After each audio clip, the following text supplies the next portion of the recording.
This is TWiT. Yeah. These are scary, faster than scary fast, aren't they? Yeah. The M4s. So, is it going to be every day this week? What do you think? Yes. I mean, John Turnus, they've been releasing these videos, and today's video, it's like a little advent calendar. We can throw that in there as the similes here. The Halloween advent calendar. He said, we'll be back tomorrow with another great Mac announcement. So, I mean, there's one left on Mark Gurman's checklist, which is the MacBook Pro. So it would not surprise me if that is tomorrow.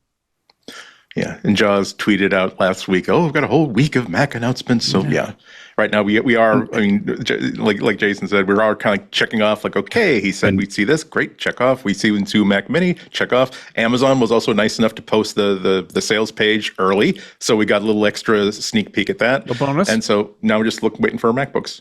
And we now have learned that it's 8 o'clock Pacific Standard Time. I think that Amazon's thing was someone screwed it up and thought it was 11, 6, whatever. It's 5 o'clock, 5 a.m. or whatever. Whenever it came out, it's probably 3 hours offset or something. Just got a time zone issue in the release. I thought it was 8 o'clock Pacific, whatever. Somebody's breaking down boxes starting tomorrow, at least for the next 3 months. Office hours is running during that time. So on Monday, we were surprised. By Tuesday, we were like, hey, we're just going to stay on the show here for another 5 minutes and see what happens. Find out what's so at 8 o'clock, and there it was. And so we were excited. So they started Monday with a new iMac, new colors. Yeah, all of this sort of is same available colors, a week but from new Friday. shades of those colors. Anyway, it's the same colors but different shade. I like the purple. They look nice. Purpley. They look really nice. Yeah, they're very colorful. And they are, of course, as everything will be this week, based on the M4. Yeah, big upgrade here. And if you were to think back to when the M1 iMac was released, it was released shortly after they introduced the first iPad that had center stage. And we thought, okay, Apple's doing it. They're going to have auto tracking for video from now on in all their products. And then they came out with the M1 iMac, and it had a 720p or whatever webcam, bad webcam that didn't do center stage. It was too low quality. And they did the M3 iMac, and they didn't make any changes to the hardware at all. Good news, the M4 iMac has a 12 megapixel camera and does center stage. So actually, as a webcam, it should be much better than the one that was in the previous iMacs. That's I think in some ways, other than the chip and the things that come along with it, the biggest change to the whole thing is that they've got the proper webcam now. They hide the expensive one. So funny. Maybe it's because I have a expanded view, but the fourth one is hidden below. They really get you in the last row. That's when $18.99 is this is the 10-core CPU, 10-core GPU, 24 gigs of memory, and 512 getting started though. Storage. Like that's like you can get 2 terabytes and a whole lot of RAM, and it'll I got a Mac Mini up to almost $5,000 this morning. Mm-hmm. So, really? Yeah. It's easy to do. Yeah. So new on these iMacs, nano texture glass. That's the matte finish, right? Yeah, nano texture, all the things. I actually think that that's a brilliant choice for the iMac. You might think, like, the iMac's low end, why does it need that? But the thing is, iMacs are in environments, right? They tend to get placed, a lot of them placed in places because we have our environment and we're going to put this Mac there. And you don't get to choose, like, but there's a window behind me. It's like, too bad. That's where the iMac goes. So I think iMacs probably suffer a lot of glare problems, and less than a laptop where you could just take it somewhere else or rotate your chair or whatever. They have to actually just sit there and take it. So having nano texture is there. And then in terms of as the chats are saying, the various chats, with a lot of this, the 8 gig RAM floor seems to be gone, right? Like Apple seems to have finally just said, look, 16. And we're going to talk about there's some interesting quirks on the Mac Mini that we'll talk about in a minute in terms of how they're laying out the RAM. But here it's just straightforward. It starts at 16 and 256 storage, which again is kind of meager, but it gets you in the door, and it's fairly easy to buy outboard storage if you really, really want it. Get a Samsung drive on Amazon, 2 terabytes, pretty cheap. So, but yeah, it's the webcam and the base storage, and there's some good stuff. And nano texture again. I think it's good because if you are parked at a desk or a table or a hotel check-in or wherever, and there's a big bay window behind you, like, you're screwed. So nano texture, get them to put you pony up for the nano texture. Is this the nano texture you have to have a special cloth to clean? You have to, but it helps. I'm sure there's a cloth in the box if you order the nano texture. Yes, because you're supposed to just sort of like, you're not supposed to put stuff on it or you mess up the texture layer. Yeah. Disappointed that it maxes at 32 gigs of memory. That's establishing it as a non-pro device. Right? I mean, it's a limitation of the base M4 processor, right? It's like if you want more, get more.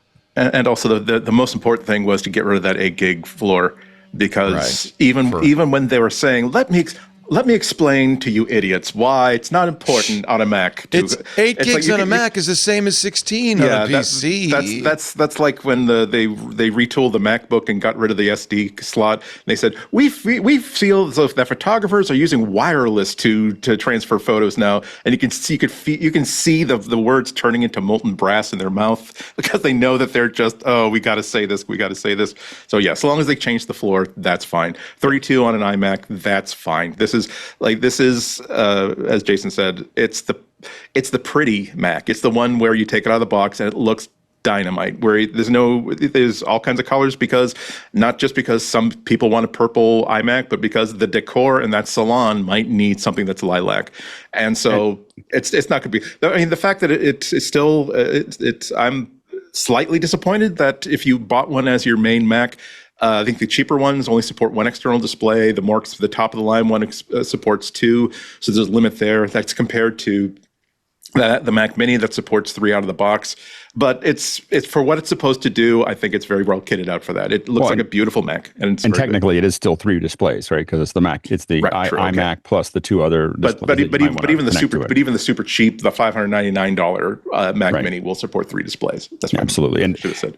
And 32 gigs is probably enough for a solid 98% of the population.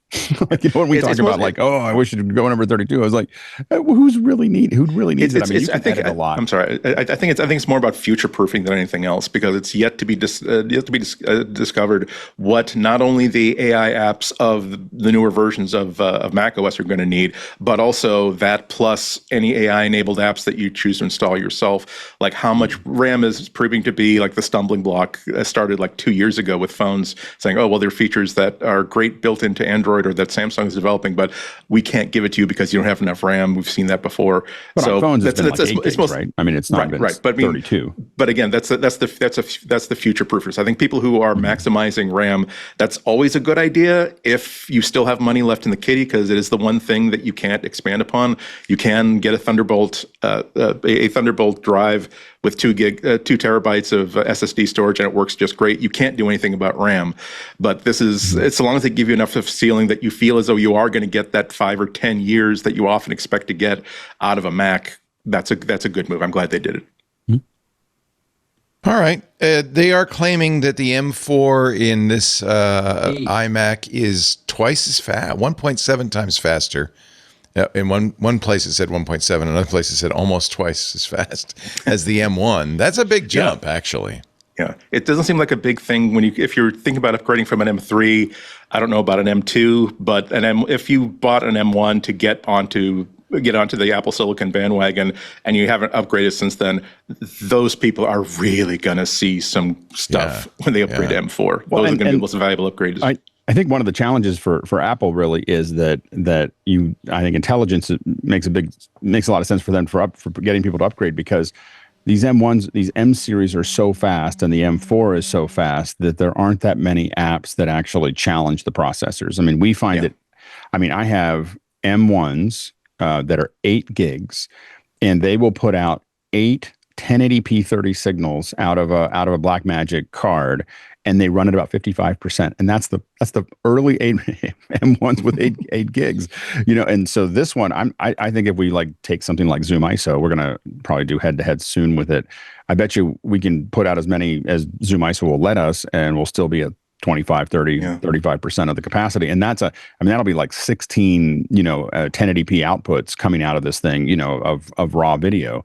And I think that is, so the challenge you get into is if people don't use these for games, if they don't use them for those things, the games constantly are pressing it. I think that some of the announcements that Apple made about the ray tracing thing, by the way, as someone who used to render a silver highly reflective chip, is kind of you're like, sure. Like, you know, like it's fine. Well, like, I mean, ray tracing is an easy. Sorry. It's easier than it sounds. The ray tracing calculation is easier than it sounds. So it's great to throw it into the like, hey, but for me, I'm like, hey, how about real time global illumination? And then everyone doesn't want to talk about that. You know, so ray tracing, you're kind of like, okay, sure, knock yourself out. Two things. Like, there's so much that is unknown about the next 2 or 3 years everywhere in computing, and AI is the question about that. And there was a comment in the chat, Louis MJ, and that's predicting AI is even going to take off in the future. It might not. Who knows? But the thing is that I'm wondering if the difference in headroom between what an average user or even an aggressive user needs versus the most current silicon is, if that's going to shrink, because the most expensive thing about AI is that you can create these really great features in like Adobe Photoshop, these generative editors, these generative AI features, but you want enough that those makers are going to want as much of that to run on the actual silicon as possible, because anything that they have to do on servers is going to cost them. So I think that a lot of the overhead is going to increase if these AI features become a big deal. As for ray tracing, I'll absolutely take your word for it. It is a big deal because it's another sign of how aggressively Apple is pursuing gaming. It's like, it would be so easy for them to concede that, well, we feel as though we have products that are really great gaming computers. They're just not for AAA games. They're not gaming. They're not going to compete with a $4,000 custom-made PC that is engineered specifically for gaming. They're actually aggressively going for that. And when you talk about doing ray tracing as something that the hardware can handle on its own, that's customized to handle on its own, when you look at game demos of here's ray tracing turned on, here's ray tracing turned off, that's the difference between, wow, that's really good graphics, and wow, that's graphics.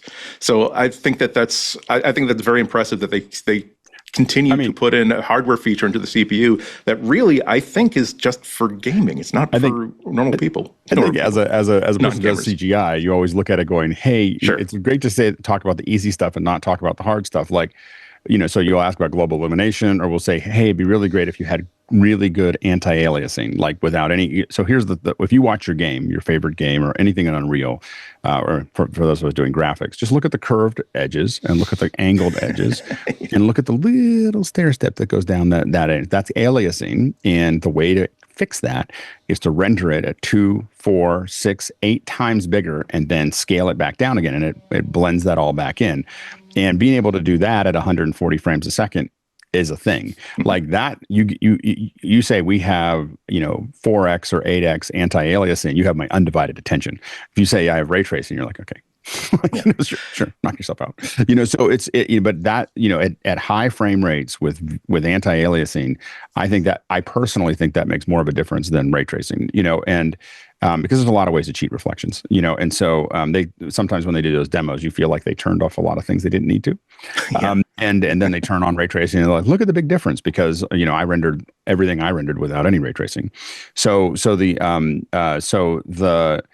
I think that's you're saying back in the day with the Star Wars thing. Also, for what it's worth, the ray tracing was an M3 generation, I believe, innovation. So the M3 iMac also had this feature. Okay. Yeah, and again, I think that Apple's going to have a hard time getting gamers to come over. They really need to think about building a couple. I mean, I know they have Apple Arcade and they hire people to do little games, but they need to think about like what it would take to build a AAA game, and I think that, the irony of all of this is the company for them to partner with, I mean, which would be hard right now, but it would be Bungie, because Bungie started on a Mac. Bungie, Halo is just Marathon, which started on the Mac. It'd be really fun to bring them back into the fold. Yeah. Well, one big deal, just to close this off, is that it's not about making sure that trying to make the Mac into a AAA gaming platform and getting people to see the iPad and the iPhone that way. That's a little bit about selling Macs and selling iPhones and iPads. It's mostly about selling transactions through the App Store, because the Apple App Store absolutely kicks the Android Google Play stores, but in terms of money spent per user, it's by a factor of 4 or 5, I think 6. Last time I checked was last week, but the numbers are kind of fading from my mind. But the lion's share of that, I think close to half, is entertainment and in-app purchases. And that means that if you can sell somebody a $60 game, you might also be selling them hundreds of dollars of in-app purchases in the future. And if you get 30% of a cut of all that, then Apple's very, very well impressed by here's how well we could benefit by getting more developers comfortable with porting their AAA games over, including that new tool for just porting Windows games straight over to their metal. Then I think that the challenge really is again, they need apps like AAA games because they need them to push the hardware, because right now the hardware is running away from the apps, and this is the problem the iPad has had forever.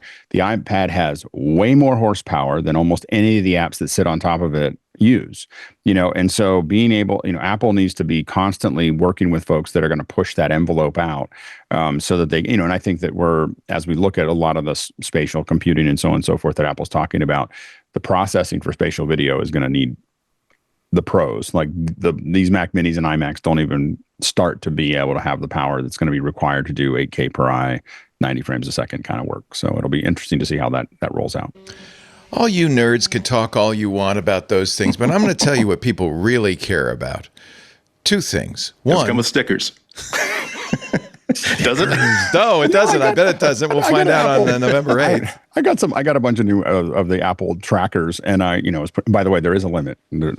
I've hit it. It says how many is the max number of trackers you're going to have? 24, 32, 64? I think it's like 30 or 40. Hold on. Let's see. Hold on. It doesn't number them, but I think that I'm at 30. I think it's 10. Yeah, it's 30. It looks like 30. 30 is the.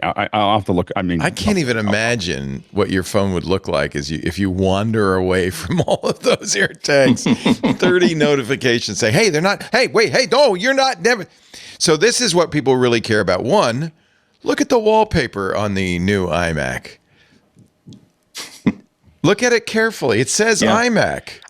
I love that every single piece of new packaging. Like if the Mac Mini says Mini, the iPhone Pro has Pro hidden in there. It's like my goodness, and it's subtle too. You almost pat I didn't yourself on the see back it till somebody told me, and then I had to really look, and then now I can't unsee it. But yeah.